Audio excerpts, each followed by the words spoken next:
Au nom du Père et du Fils et du Saint-Esprit, ainsi soit-il. Notre Père qui êtes aux cieux, que votre nom soit sanctifié, que votre règne arrive, que votre volonté soit faite sur la terre comme au ciel. Donnez-nous aujourd'hui notre pain de chaque jour. Pardonnez-nous nos offenses, comme nous pardonnons à ceux qui nous ont offensés. Et ne nous laissez pas succomber à la tentation, mais délivrez-nous du mal, ainsi soit-il. Saint Pédis, au nom du Père et du Fils et du Saint-Esprit, ainsi soit-il. Alors, nous avions vu que le 15 mai 1865 eut lieu une élection qui donna le président Carrión pour gouverner le pays. Alors, ce président va débuter sa carrière présidentielle par un discours au Congrès contre la Révolution. Mais les discours ne sont pas toujours suivis d'effet. Selon lui, on exaltait trop la liberté, cette liberté licencieuse que les peuples fascinés ont empruntée aux théories radicales de la France révolutionnaire pour s'entre-déchirer sur les ruines de tout ordre et de toute vérité. Donc nous applaudissons, évidemment. Il voulait élever un rempart inexpugnable contre les principes révolutionnaires, source de tous les malheurs. Mais pour appliquer ce beau programme, avec suite, avec méthode, il fallait une volonté plus forte que celle de Carrión. Or, Carrión était un honnête homme, dans toute la force du terme, dévoué à la religion, à l'Église, doué de bon sens, d'une certaine habileté dans le maniement des affaires, mais il manquait de décision, surtout quand il s'agissait de prendre les moyens pour arriver au but. Alors, redoutant une influence dominante, trop dominante de García Moreno, ou voulant aussi rallier tous les partis, il s'isola bien vite de García Moreno. Alors, entouré d'hommes de nuances libérales, il va confier la direction de sa politique à son ministre de l'Intérieur, Manuel Bustamante, bien connu pour son hostilité contre García Moreno. Alors, avec de pareils inspirateurs, il est évident que Carrión va gouverner d'une manière directement opposée à son programme. À cheval sur le juste milieu, ce juste milieu tant vanté par les politiques modernes, on le vit faire des efforts inouïs pour n'incliner ni à droite ni à gauche. C'est le fameux « pas d'ennemi à droite ». Et tenir l'équilibre entre les bons et les méchants. C'est un jeu de bascule où les plus célèbres acrobates ont toujours fini par se casser le cou. Encore plus quand il s'agit de la politique. Donc la coterie libérale applaudissait à outrance, les radicaux se déclaraient satisfaits du gouvernement, laissant libre cours à leur immoralité, à un esprit de complot, n'ayant pas assez d'encens pour le conciliant Carrión et l'équilibriste Bustamante. Mais si García Moreno n'avait aucune influence sur le cabinet, sa seule présence troublait le repos des révolutionnaires qui résolurent donc de s'en défaire. Dès les premiers mois de 1866, le Chili se débattait avec l'Espagne. L'Espagne s'en était prise au Chili sur l'attitude qu'il avait gardée lors du conflit de l'année précédente avec le Pérou. Souvenez-vous de ce conflit dont on avait déjà parlé. L'Espagne finit même par bombarder la ville de Valparaiso en avril 1866.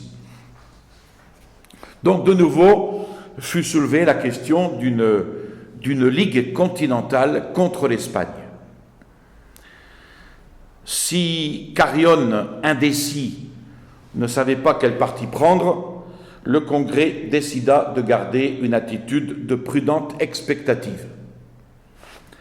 García Moreno, à la tête des patriotes, jugea, non sans raison, de prendre une offensive sérieuse contre cette invasion préméditée.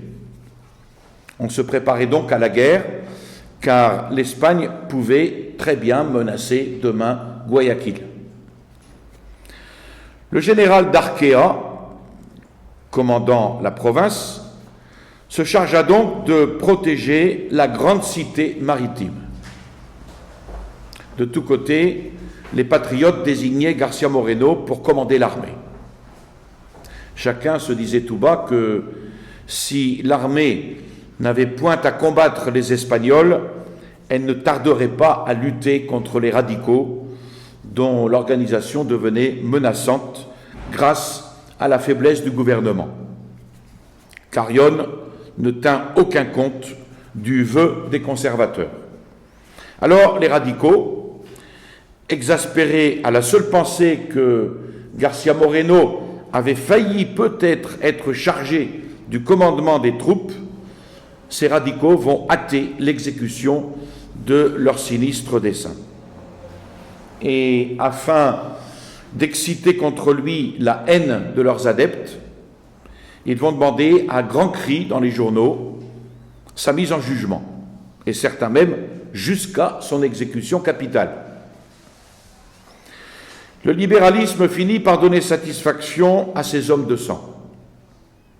Naviguant toujours entre les conservateurs qui voulaient García Moreno à la tête de l'armée et les révolutionnaires qui demandaient sa mort, le gouvernement prit un moyen terme. Il l'éloigna de l'Équateur et il l'envoya comme plénipotentiaire, ministre plénipotentiaire, envoyé extraordinaire au Chili, afin de contracter avec ce pays un traité de commerce et de navigation. C'était une manière habile de se débarrasser de García Moreno. D'où, évidemment, battement des mains des révolutionnaires, les loges décidèrent qu'il ne reviendrait pas du Chili. 8 jours avant son départ de Guayaquil, le 27 juin, on l'avait averti que ses ennemis l'assassineraient en chemin. Malgré cela, confiant en Dieu, il partit de Guayaquil en compagnie de Pablo Herrera, son secrétaire, Ignacio de Alcázar, adjoint à la légation, et un fils de Herrera de 14 ans. Le vapeur arrive à Callao le 2 juillet. García Moreno prend aussitôt avec sa suite un train pour Lima. Débarqué à Lima, un certain Viteri, parent d'Urbina, on retrouve toujours le même, s'approche de García Moreno, le traitant de brigand, d'assassin, et lui tire 2 coups de revolver à la tête. Son chapeau est troué par les balles, son chapeau tombe à terre, et García Moreno, pistolet au poing, s'élance sur Viteri, ce qui fit dévier la 3e balle, mais une 4e va lui percer la main. Le président de la République du Pérou, à l'annonce, à la nouvelle de l'attentat, envoya sa voiture, chargea son aide de camp de transporter García Moreno au palais, où il fut accueilli avec toutes sortes d'égards par le président Prado. Et il fit jeter Viteri en prison et ordonner de le mettre en jugement sans délai. Il s'agissait évidemment d'un assassin qui était commissionné par les loges maçonniques. Les juges, amis ou complices d'Urbina, trouvèrent un moyen de différer le procès jusqu'au moment où les avocats pussent embrouiller l'affaire. Viteri, audacieux, accusa même García Moreno d'avoir voulu l'assassiner. Et pourtant, sa culpabilité était évidente et la condamnation s'imposait, mais la justice franc-maçonne récusa les témoins oculaires Et non seulement l'assassin fut acquitté, mais les juges déclarèrent en seconde instance qu'il y avait lieu de poursuivre García Moreno pour tentative de meurtre sur Viteri. D'où les sentiments d'indignation, de colère dans tout le public conservateur de Quito. Et l'on se demandait s'il y avait encore un gouvernement et ce que faisait le président Carrión, qui se contenta d'écrire une lettre de condoléances à García Moreno. Le ministre Bustamante, quant à lui, concluait que la mise en accusation de García Moreno trahissait bien un complot de la secte. Remis de ses blessures, García Moreno retourna au Chili. Il fut reçu par le président du pays, ses ministres, avec tous les égards dus à son mérite personnel et aussi à la haute charge dont il était revêtu.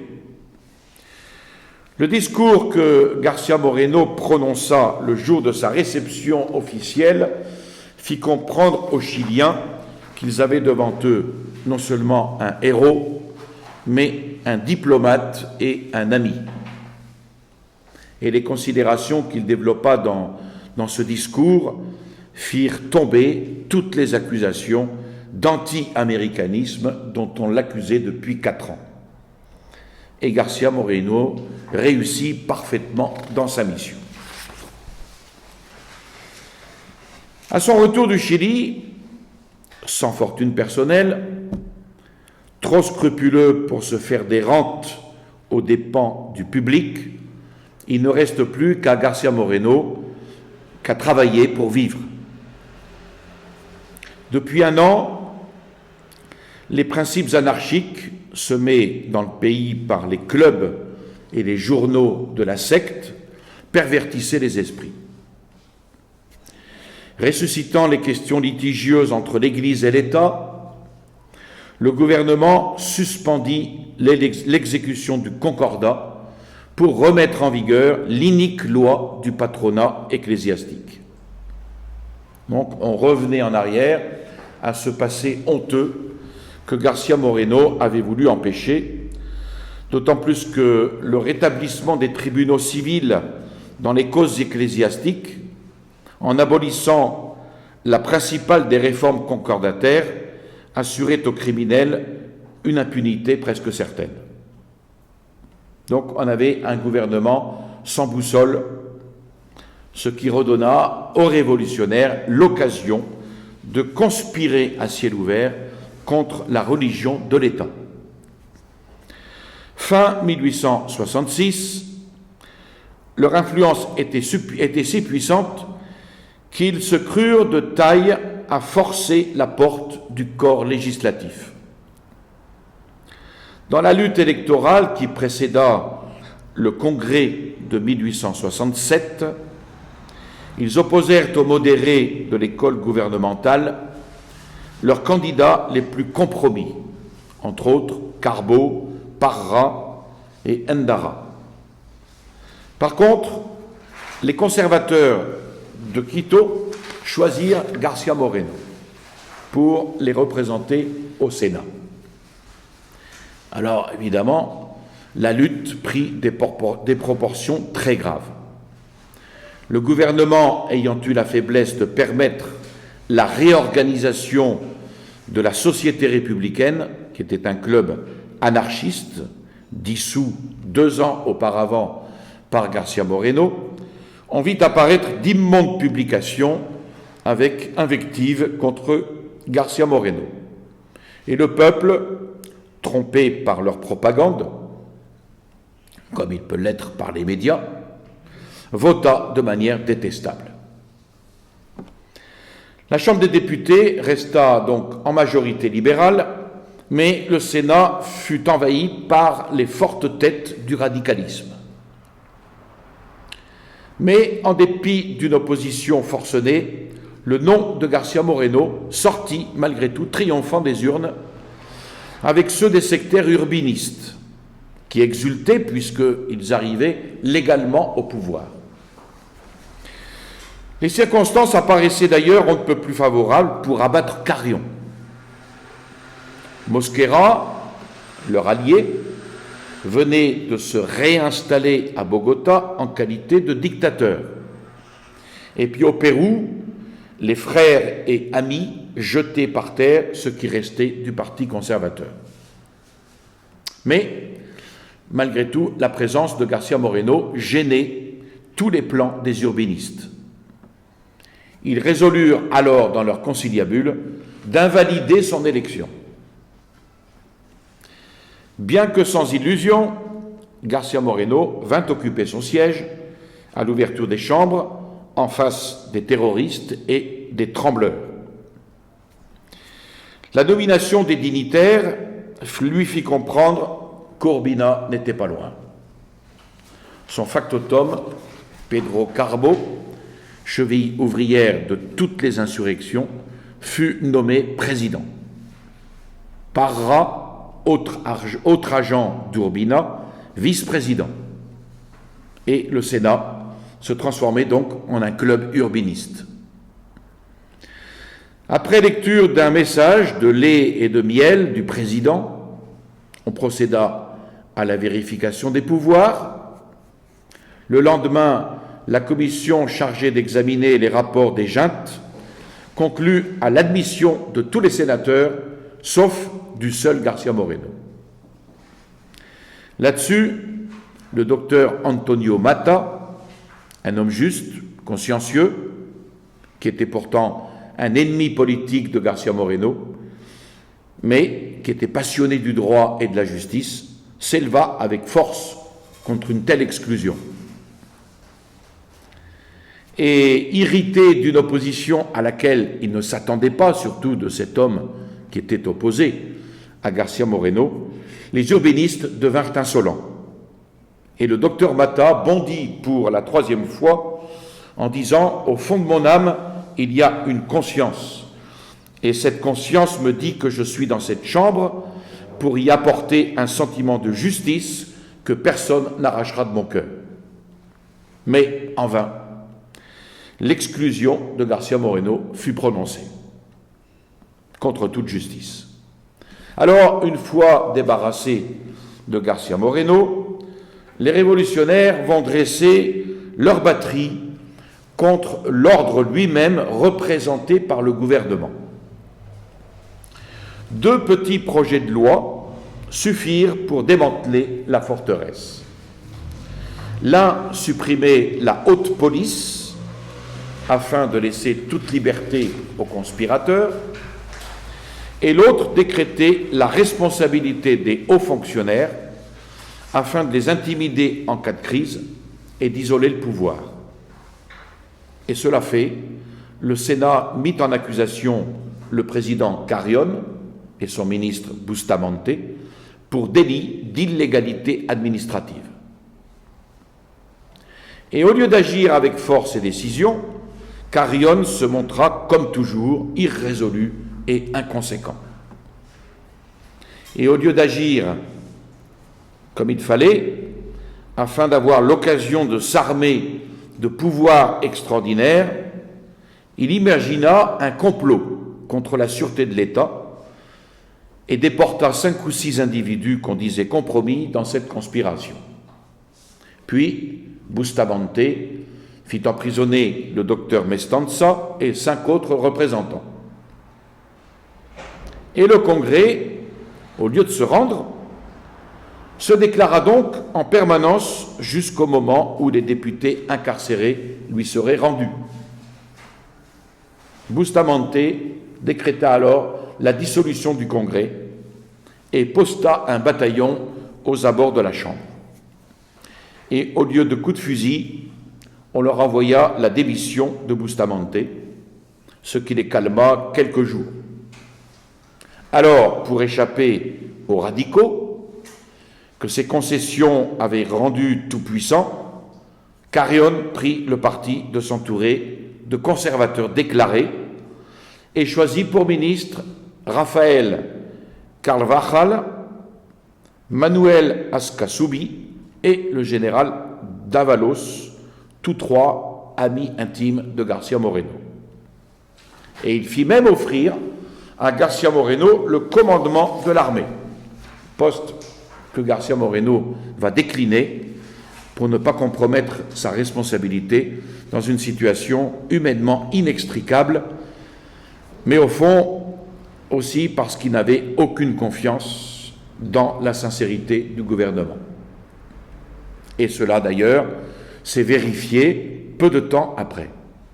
En effet, devant le choix de ses ministres, le Congrès va se venger en mettant à l'ordre du jour l'accusation portée contre Carrión et Bustamante d'avoir violé la Constitution dans le conflit avec les députés. Alors pour se sauver, et pour sauver Bustamante, Carrión ne va pas avoir honte de proposer au Sénat la plus ignominieuse des transactions. Il s'offrit à jeter par terre son ministère conservateur pour lui substituer un ministère libéral et opérer des mutations de même nature dans les commandements militaires si les juges consentaient à prononcer un verdict d'absolution. Ainsi, averti de ce qui se passait, le ministre de l'Intérieur, Carvajal, se présenta devant le Sénat pour demander des renseignements sur ces faits scandaleux qui lui furent confirmés. Et aussitôt, les ministres envoyèrent au président leur démission. Les sous-secrétaires d'État, Léon Mera et Vicente Salazar, joignirent leurs protestations et se retirèrent du gouvernement. Carrión et Bustamante, abandonnés, méprisés de tous, se virent donc alors à la merci des juges. Bustamante fut condamné à la privation de tout emploi public pendant 2 ans et le Congrès, par un vote solennel de censure, décerna au président Carrión un véritable brevet d'incapacité qui le forçait à donner sa démission. Les radicaux arrivaient donc au pouvoir. Carrión tombé, ceux qui avaient profité de ses faiblesses pour l'acculer à la déchéance allaient profiter de leur crédit maintenant pour influencer les électeurs en faveur d'Urbina. Et le catholique Équateur, par un effet merveilleux de cette boîte à surprises qu'on appelle le régime parlementaire, était exposé à se réveiller un beau matin, très légalement et très constitutionnellement, en pleine république radicale. On attendait de jour en jour le hardi coup d'État sans que personne se sentît la force de l'empêcher. Or, on apprit l'arrivée soudaine de García Moreno. En effet, une maladie grave de sa petite fille l'avait rappelé à Guayaquil. Et à la nouvelle, cela jeta un trouble chez les radicaux du Congrès. Les conservateurs coururent alors vers lui comme sauveur que Dieu leur envoie. Peuple et députés le supplièrent de prendre en main les rênes du gouvernement, de déterminer un pronunciamento, ce que García Moreno ne voulut point. Il résolut cependant, non pas de se laver les mains, mais de barrer le chemin à la révolution en déjouant le plan des sénateurs radicaux. En effet, dans un conseil composé de ses amis politiques, García Moreno fit prévaloir l'idée qu'un changement de gouvernement accompli avec promptitude et résolution rétablirait l'ordre et la paix. Le président Carrión quitterait le pouvoir, serait remplacé par le vice-président Arteta, qui procéderait immédiatement à l'élection du nouveau chef d'État. On porterait à la présidence Don Javier Espinosa, avocat qui était estimé de tous pour son amour de la justice et, de plus, excellent catholique. Cette combinaison goûter du public et des chambres, rallia si bien conservateurs et libéraux que les urbanistes perdirent toute influence. García Moreno était chargé de l'exécution du programme. Il commença par signifier à Carrión que le bien public exigeait sa démission. Et devant sa résistance, il lui envoya cet ultimatum: « Souvenez-vous que le salut de la République doit l'emporter sur la vie de l'homme qui l'amène aux abîmes. » Le 6 novembre, Carrión donna sa démission, après avoir acquis la conviction que l'armée ne le soutiendrait pas. Quand il a été convaincu que l'armée ne le soutiendrait pas dans la suite du gouvernement, il donna sa démission. García Moreno obtint alors qu'Arteta lança immédiatement le décret convoquant les électeurs pour la nomination du nouveau président. Le nom d'Espinosa fut accueilli avec enthousiasme, à tel point que les radicaux n'osèrent pas même lui opposer de concurrent. Un mois après, la crise était terminée et le nouveau gouvernement, installé pour 18 mois, c'est-à-dire jusqu'à l'achèvement de la période constitutionnelle, ainsi, grâce à son énergie, on voit une fois encore qui jamais ne voulut pactiser avec les principes ou les hommes de la Révolution, grâce à son énergie, García Moreno évita une guerre civile. Là-dessus survient la catastrophe d'Ibarra. On voit comment, dans cette vie de García Moreno, tout a été providentiel. Il n'y a pas d'hérésie plus indéracinable que l'hérésie libérale dans des cerveaux honnêtes. Si vous leur démontrez que le gouvernement, chargé de diriger les esprits vers le bien, ne peut, sans forfaiture, tenir la balance égale entre le bien et le mal, il vous traite d'absolutiste ou de facho. Si le catholicisme établit que, vu l'infirmité de la nature déchue, la vérité non protégée sera toujours opprimée par l'erreur, et les honnêtes gens foulés aux pieds par la canaille, ils affirment niaisement que la vérité triomphe naturellement de l'erreur, comme le soleil des ténèbres, et que Dieu saura parfaitement se défendre lui-même. Et même qu'un document pontifical anathématise solennellement leurs erreurs et déclare expédient aujourd'hui comme autrefois de proclamer la religion catholique religion de l'État, à l'exclusion de tous les faux cultes, il traite le pape de rétrograde et le syllabus d'anachronisme. Vous voyez, ce n'est pas nouveau. Donc, ils n'acceptent pas, ces libéraux, ils n'acceptent pas davantage les leçons de l'expérience. Et donc, Javier Espinosa, aussi intelligent que vertueux, profondément conservateur et catholique, aurait pu faire le meilleur des présidents, comme l'espérait, encore une fois, García Moreno, s'il ne s'était pas laissé circonvenir par les libéraux. Et on recommence. On lui persuada que, nommé par tous les partis, au moins opposés au radicalisme, il devait les appeler tous au gouvernement, ainsi que l'exige le système parlementaire. Alors, pour se montrer conciliant, il donna le ministère de l'Intérieur et des Affaires étrangères à Camille Ponce, catholique sans épithète, et lui associa 2 collègues de camp opposés. Les libéraux comprirent sa faute et le comblèrent d'éloges. Les radicaux promirent de devenir alors des anges de paix. Avec pareil entourage, le gouvernement devenait difficile, car la Constitution entravait à chaque instant l'action du président.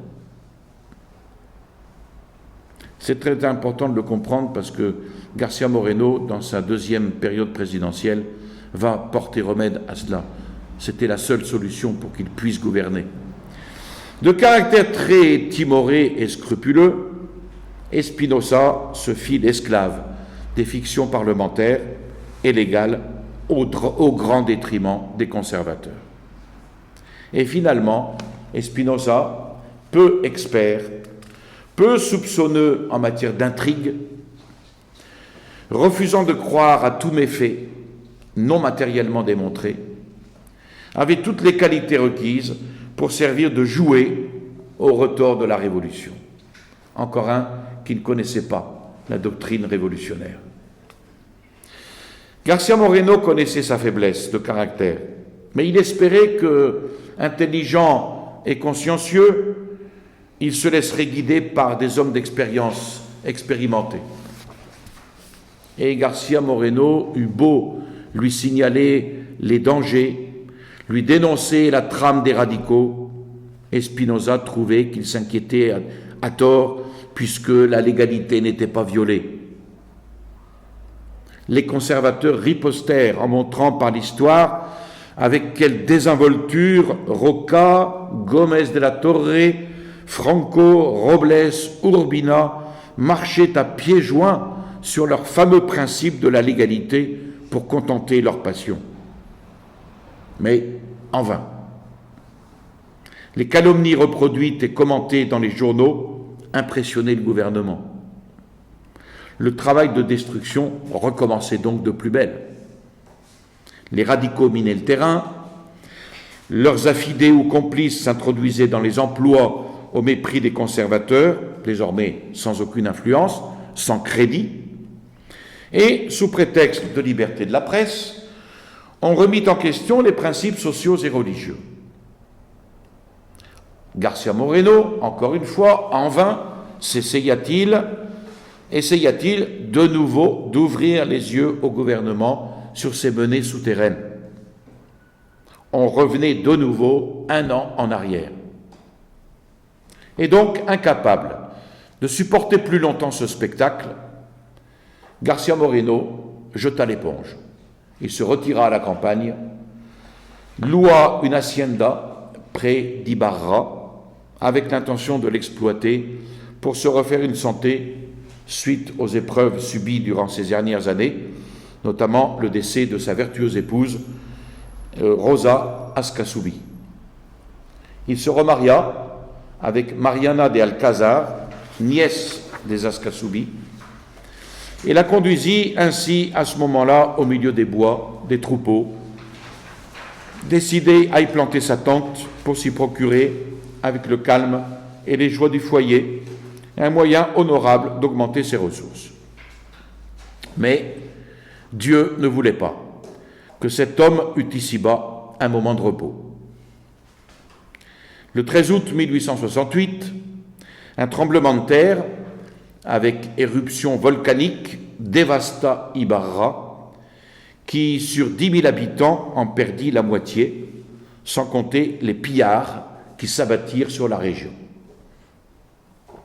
Ému, le gouvernement chercha le moyen de sauver cette province du vol, du pillage, de la mort, mais comment refaire un peu d'ordre au milieu de cet horrible chaos? Il ne trouva rien de mieux que de faire appel à García Moreno. Et le 22 août, le ministre Camillo Ponce annonçait à García Moreno sa nomination de chef militaire et civil de la province d'Ibarra. Il y eut un tressaillement d'espérance dans tout l'Équateur quand cette nomination parut au journal officiel.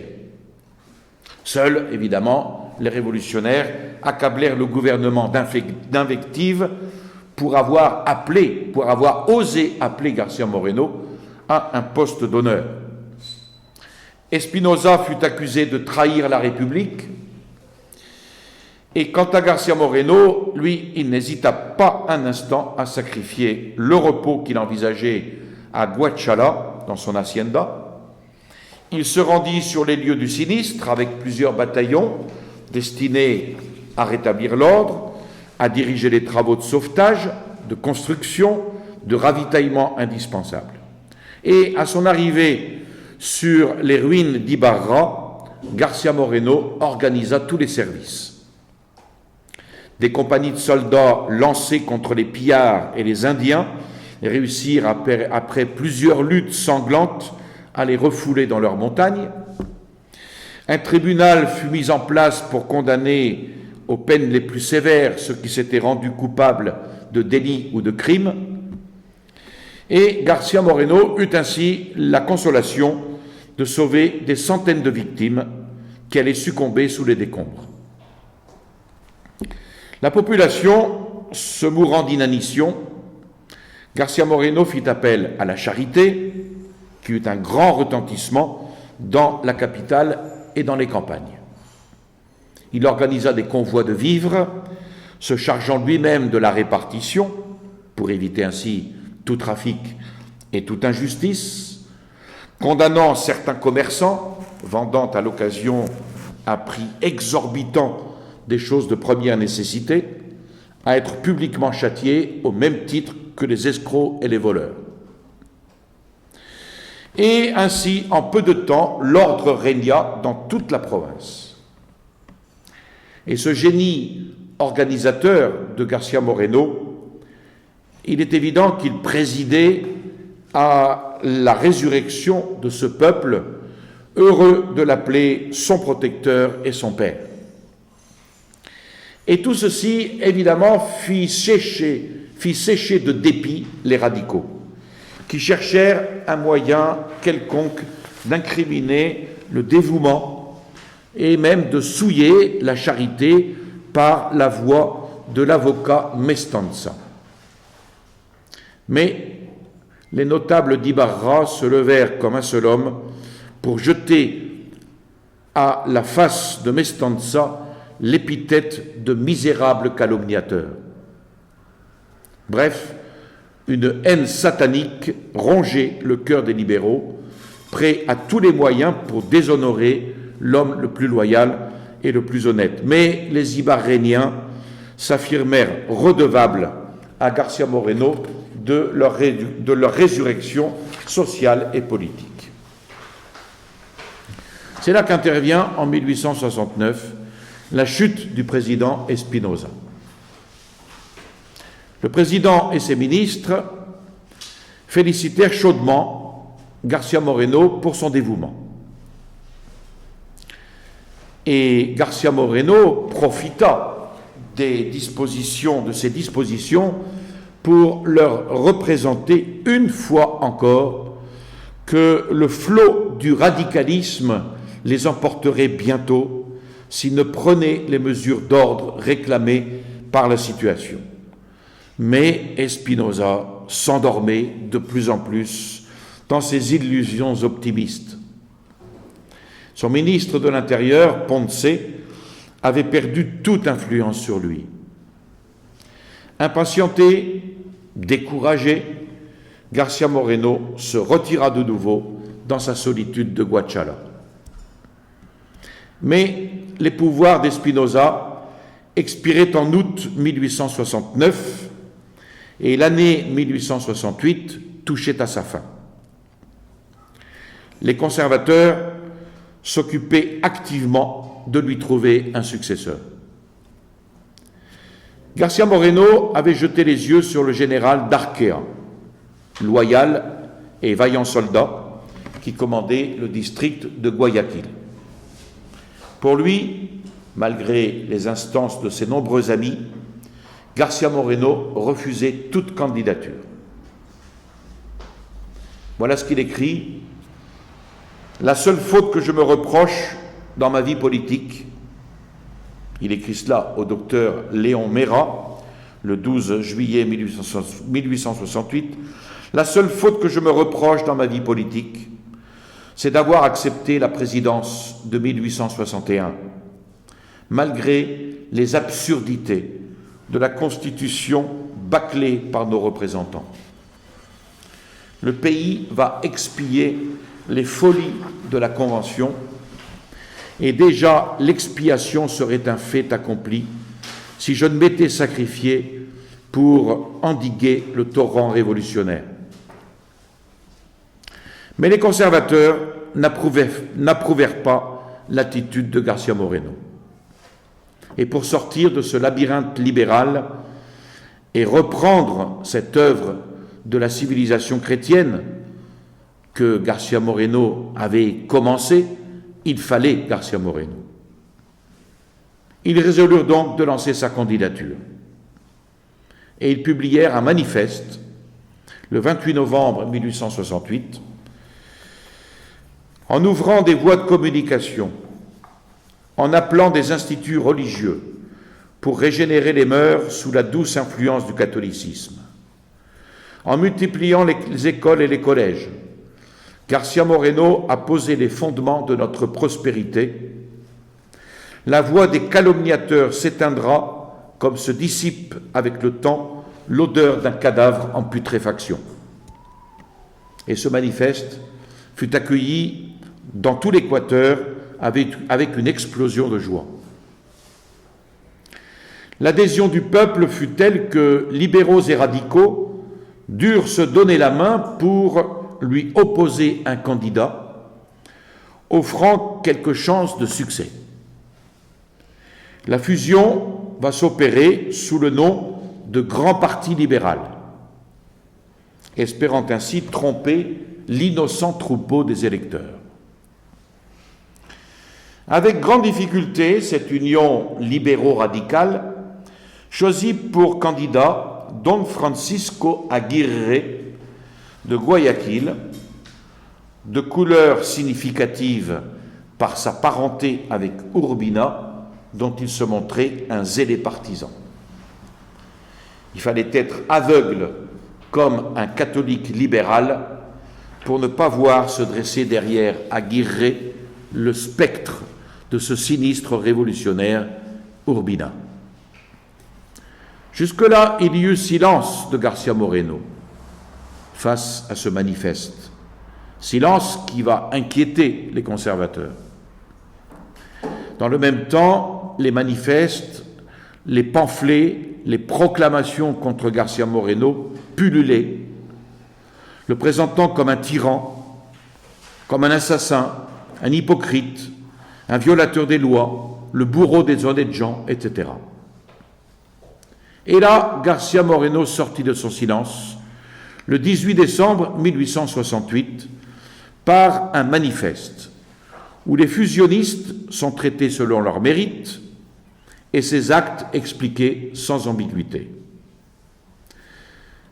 Voilà le manifeste. Avant 1865, comme après, j'ai dit, 1865 correspond à la fin de sa première présidence, j'ai dit et répété que vu l'insuffisance de nos lois pour la répression des hommes de désordre, je ne me chargerai plus du pouvoir, à moins que les irréconciliables ennemis de l'Église et de la patrie, les partisans d'Urbina, aujourd'hui déguisés en libéraux, ne tentassent une restauration de son exécrable tyrannie. Or, ce que personne n'aurait cru possible, voilà que cette hypothèse devient une réalité. Les partisans de Don Francisco Aguirre me forcent donc à accepter la candidature que daignent m'offrir les conservateurs. Je dois faire connaître à la nation les principes qui dirigeront ma conduite si elle m'appelle à l'honneur de la gouverner. Ces principes sont très importants. Respect et protection à l'Église catholique. Adhésion inébranlable au Saint-Siège. Éducation basée sur la foi et la morale. Diffusion de l'enseignement à tous les degrés. Achèvement des routes commencées et percement de nouvelles voies selon les ressources et les besoins du pays. garanties pour les personnes, le commerce, l'industrie, les propriétés, l'agriculture, liberté pour tous et pour tout, excepté pour le crime et les criminels, répression juste, prompte, énergique de la démagogie et de l'anarchie, maintien de nos bonnes relations avec tous nos alliés et promotion aux emplois de tous les citoyens honorables selon leurs mérites et aptitudes. Voilà quel était son programme politique. Un programme que nous aimerions voir chez nous et nous l'espérons bientôt. À la lecture d'un tel programme, les conservateurs devaient savoir que ce catholique tout d'une pièce n'inclinerait jamais vers les doctrines libérales et les révolutionnaires qu'ils avaient devant eux, l'ange exterminateur. Alors, désespérant de vaincre au scrutin, les radicaux résolurent de conquérir le fauteuil présidentiel au plus vite par une nouvelle conspiration, donc avant les élections. Les bruits donc d'une révolution prochaine circulaient déjà dans la capitale et les provinces. Et on recommence. Pendant ce temps, García Moreno s'occupait tranquillement à Guachala de ses champs, de ses troupeaux, et voilà qu'un soir de 1869, vers 23 heures, alors que García Moreno s'était retiré dans sa chambre, il est prévenu par ses serviteurs indiens que plusieurs cavaliers demandaient à lui parler. Et là, il reconnut ses amis les plus dévoués qui lui expliquèrent les motifs pressants de leur visite, à savoir l'insurrection radicale sur le point d'exploser et l'inconcevable inertie du président Espinosa. Ils accouraient pour le conjurer de reprendre avec eux le chemin de la capitale, ce qu'il fit après bien des hésitations. Dans la capitale, il se trouva immédiatement entouré de conservateurs arrivés des provinces dont les informations lui fournirent des détails très précis sur le plan des conjurés. Urbina venait d'arriver à Tumbez avec le général Franco. La révolution devait donc éclater sans délai à Guayaquil. Après avoir assassiné le général d'Arquea, les conjurés se proposaient d'ouvrir les prisons et de corrompre les officiers pour s'emparer des casernes. C'était le plan qui était prévu. Les urbanistes avaient prévu le 15 janvier comme le commencement d'une ère nouvelle. Le gouvernement, hélas, refusait de prendre toute mesure d'ordre.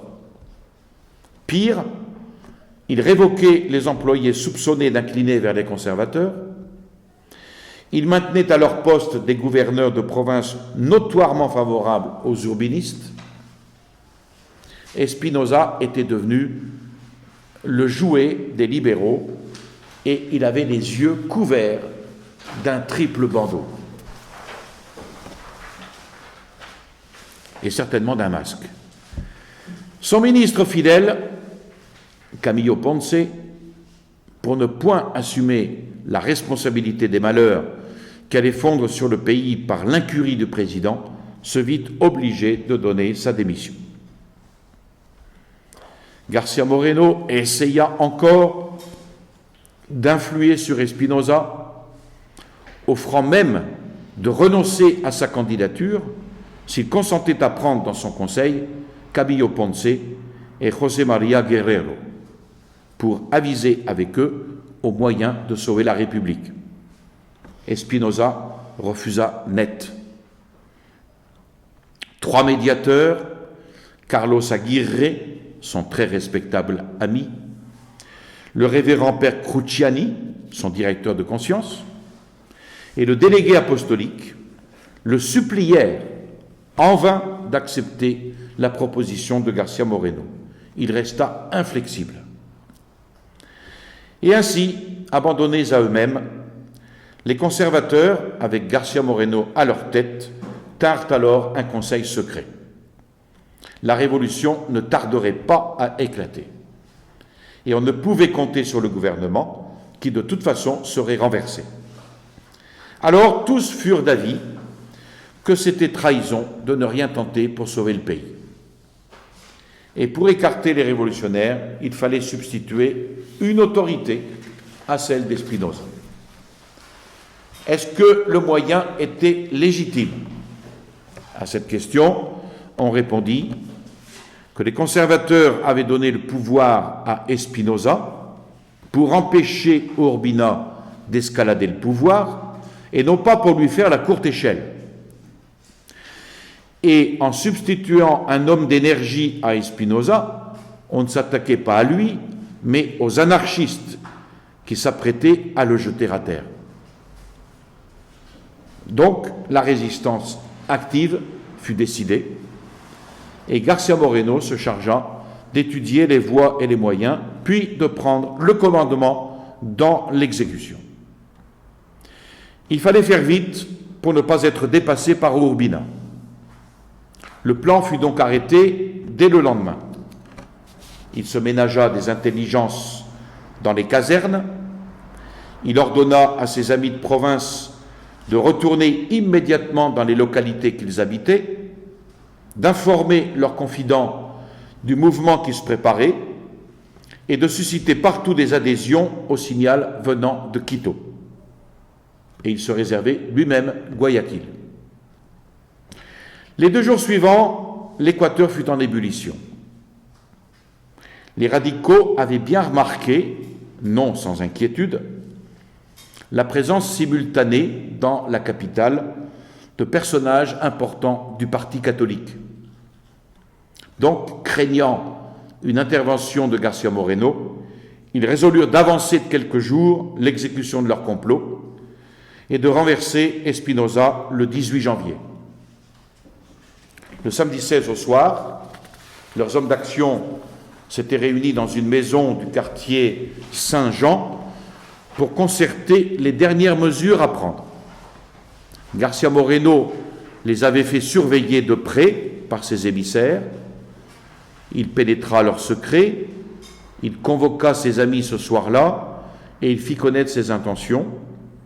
Il se rendra vers minuit à la caserne pour gagner l'armée à sa cause.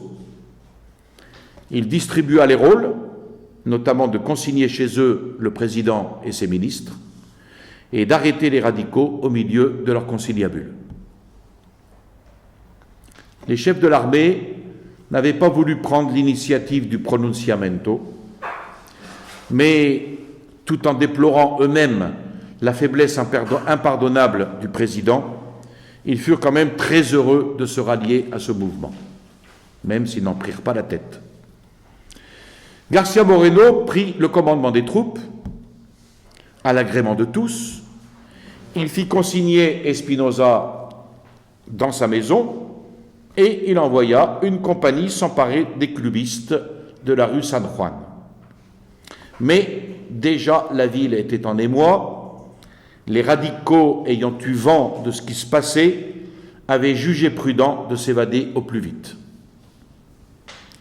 La musique militaire annonçait à tous le grand événement et les habitants de Quito, transportés de joie, parcoururent les rues en criant de toute leur force « Viva García Moreno !» Les pères de famille, notables de la cité, réunis au palais du gouvernement sous la présidence de Rafael Carvajal, rédigèrent aussitôt l'acte suivant dont lecture fut donnée au public, en public, au milieu de tonnerres d'applaudissements. Considérant que le président de la République, trahissant la confiance du peuple, a nommé aux charges publiques des ennemis acharnés de l'ordre, considérant que le gouvernement, non content de mettre à la tête des provinces des urbinistes déclarés, contemple avec indifférence les attentats qu'ils commettent pour arriver au triomphe de leur parti, considérant qu'Urbina attend à la frontière l'heure choisie par les traîtres pour lui livrer Guayaquil, sans que le président prenne aucune mesure pour assurer l'ordre et la paix, Considérant que le rétablissement de l'humiliant despotisme dont nous a délivré la glorieuse révolution du 1er mai 1859 a nécessairement pour conséquence la destruction des principes religieux, moraux et politiques, sans lesquels il n'y a pour la nation ni stabilité ni progrès, considérant que sans égard pour la Constitution, laquelle déclare la religion catholique, apostolique et romaine religion de l'État, et oblige les pouvoirs publics à la défendre et à la faire respecter, le président laisse propager d'infâmes pamphlets destinés à miner les fondements du catholicisme. Considérant qu'en conséquence de tous ces faits, le ministre de l'Intérieur a donné sa démission, ne voulant pas se faire complice d'une telle politique, arrête d'un commun accord. Le gouvernement actuel est privé de toute autorité. Don Gabriel García Moreno exercera le pouvoir en qualité de président intérimaire avec toutes les facultés pour réorganiser la République, conserver l'ordre à l'intérieur, la paix à l'extérieur. La Constitution et les lois de l'État restent en vigueur en tant que le permettront les circonstances dans lesquelles se trouve la nation. Une convention nationale sera convoquée à l'effet de réformer la Constitution et la législation. Le projet de Constitution adopté par la Convention sera soumis à la ratification du peuple. À cette proclamation répondirent des vivats 100 fois répétés.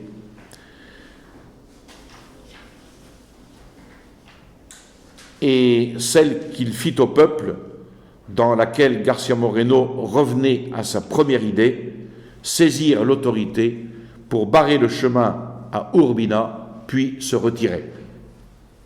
Alors, il fallait maintenant obtenir l'adhésion des provinces à ce pronunciamento. En attendant, le général d'Arquea se mit à la disposition de García Moreno avec ses troupes.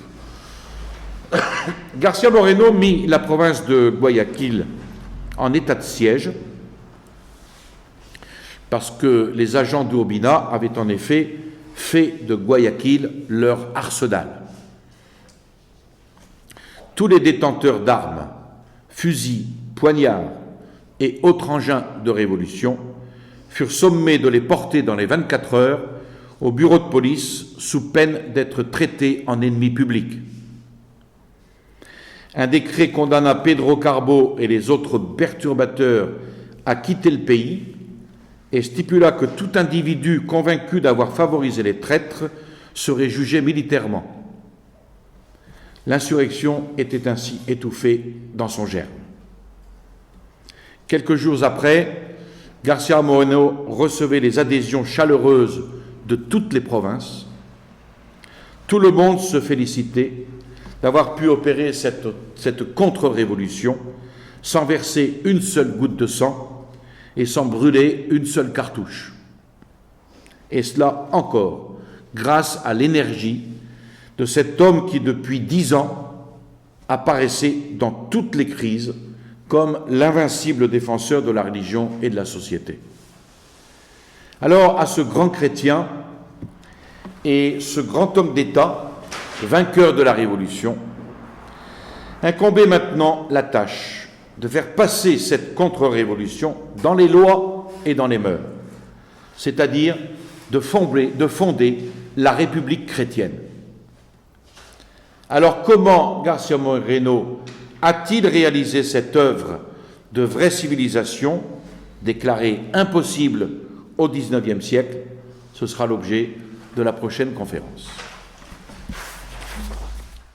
Je vous salue Marie, pleine de grâce, le Seigneur est avec vous. Vous êtes bénie entre toutes les femmes, et Jésus, le fruit de vos entrailles, est béni. Sainte Marie, Mère de Dieu, priez pour nous pauvres pécheurs, maintenant et à l'heure de notre mort, ainsi soit-il. Au nom du Père et du Fils et du Saint-Esprit, ainsi soit-il.